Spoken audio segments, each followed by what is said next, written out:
प्यारे बच्चों, आज हम क्लास 9th के कार्यपत्रक 47 के अंतर्गत नात्सीवाद और हिटलर का उदय भाग 5 का अध्ययन करेंगे।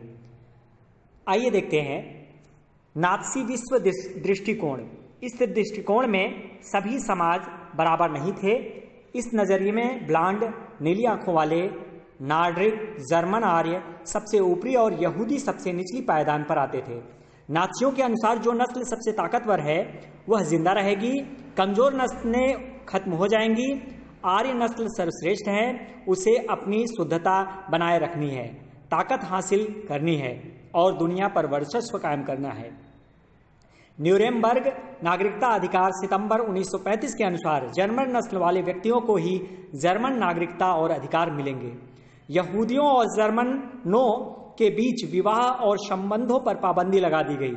इसके अलावा यहूदियों द्वारा राष्ट्रीय ध्वज फहराने पर पाबंदी, यहूदी व्यवसायियों का बहिष्कार, नौकरियों से निकाला गया और यहूदियों की संपत्ति भी जब्त कर ली गई।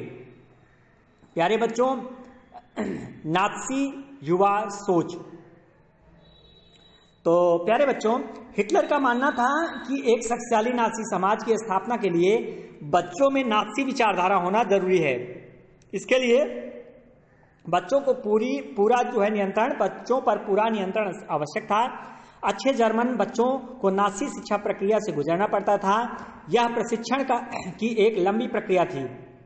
स्कूली पाठ्य पुस्तकों को नए सिरे से लिखा गया। नस्ल के बारे में प्रचारित नात्सी विचारों को सही ठहराने के लिए नस्ल विज्ञान के नाम से एक नया विषय पाठ्यक्रम में शामिल किया गया। बच्चों को सिखाया गया कि वे वफादार व आज्ञाकारी बने, यहूदी से नफरत और हिटलर को आदर्श माने। खेल कूद के जरिए भी बच्चों में हिंसा और आक्रामकता की भावना पैदा की जाती थी। हिटलर का मानना था कि मुक्केबाजी और प्रशिक्षण बच्चों को फौलादी, दिलवाला, ताकतवर और मर्दाना बना सकते हैं। 10 वर्ष की उम्र में के जर्मन बच्चों को युंग फोक और 14 वर्ष के बड़े लड़कों को हिटलर यूथ नामक संगठनों में शामिल कर नात्सी राष्ट्रीय समाजवाद की भावना भरी जाती थी। इस संगठनों में वे युद्ध की उपासना, आक्रामकता व हिंसा, लोकतंत्र की निंदा और यहूदियों, कम्युनिस्टों, जिप्सियों व अन्य अवांछितों से घृणा का सबक सीखते थे। लगभग 18 साल की उम्र में वे लेबर सर्विस, श्रम सेवा में शामिल हो जाते थे। इसके बाद उन्हें सेना में काम करना पड़ता था और किसी नात्सी संगठन की सदस्यता लेनी पड़ती थी। प्यारे बच्चों, अब आगे देखते हैं नात्सी मातृत्व सोच। नात्सी सोच के अनुसार महिलाएं पुरुषों मर्दों से भिन्न और कमतर होती हैं। इनकी बराबरी संभव नहीं। लड़कियों को कहा जाता था कि उनका फर्ज एक अच्छी मां बनना और शुद्ध आर्य रक्त वाले बच्चों को जन्म देना और उनका पालन पोषण करना है। नस्ल की शुद्धता बनाए रखने, यहूदियों से दूर रहने, घर संभालने और बच्चों को नात्सी मूल्य मान्यताओं की शिक्षा देने का दायित्व महिलाओं पर ही है। हिटलर के अनुसार राज्य की सबसे महत्वपूर्ण नागरिक मां होती है, लेकिन नात्सी जर्मनी में सारी माताओं के साथ भी एक जैसा व्यवहार नहीं होता था।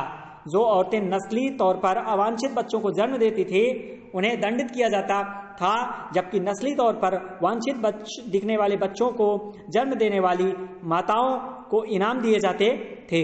निर्धारित आचार संहिता का उल्लंघन करने वाली महिलाओं को सार्वजनिक रूप से अपमानित कर उन्हें कड़ा दंड दिया जाता था। प्यारे बच्चों, अब हम आइए प्रश्नोत्तर देख लेते हैं और प्रश्नों के उत्तर को हल करते हैं।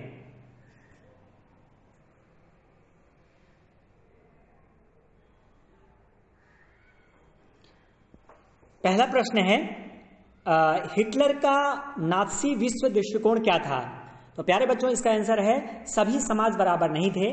इसके अनुसार ब्लांड, नीली आंखों वाले, नार्डिक, जर्मन आर्य सबसे ऊपरी तथा यहूदी सबसे निचले पायदान पर आते थे। प्यारे बच्चों, अगला क्वेश्चन है, नात्सी सोच को अगली पीढ़ी में लाने के लिए हिटलर ने कौन से उपाय किए? तो प्यारे बच्चों, हिटलर ने निम्नलिखित उपाय किए। पहला, सभी पुस्तकों को नए सिरे से लिखा गया।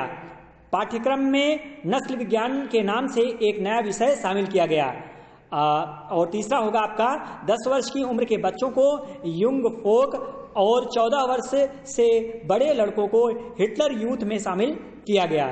प्यारे बच्चों, अगला क्वेश्चन है कि हिटलर के अनुसार महिलाओं की क्या क्या जिम्मेदारियां थी।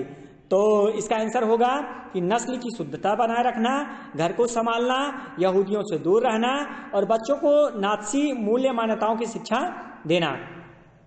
प्यारे बच्चों, अगला क्वेश्चन है एक अच्छे समाज के निर्माण में विद्यालय का क्या योगदान होता है।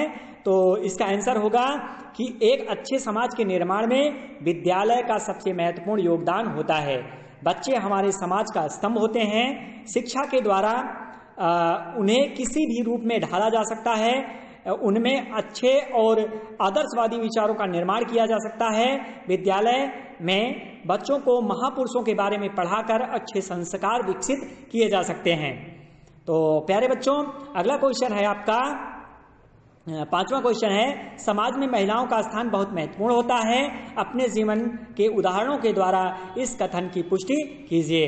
तो प्यारे बच्चों, इसका आंसर होगा महिला समाज का निर्माण करती हैं। बच्चों की पहली गुरु माँ होती है, जो बच्चों को बोलना, संस्कार तथा एक अच्छा नागरिक बनाती हैं।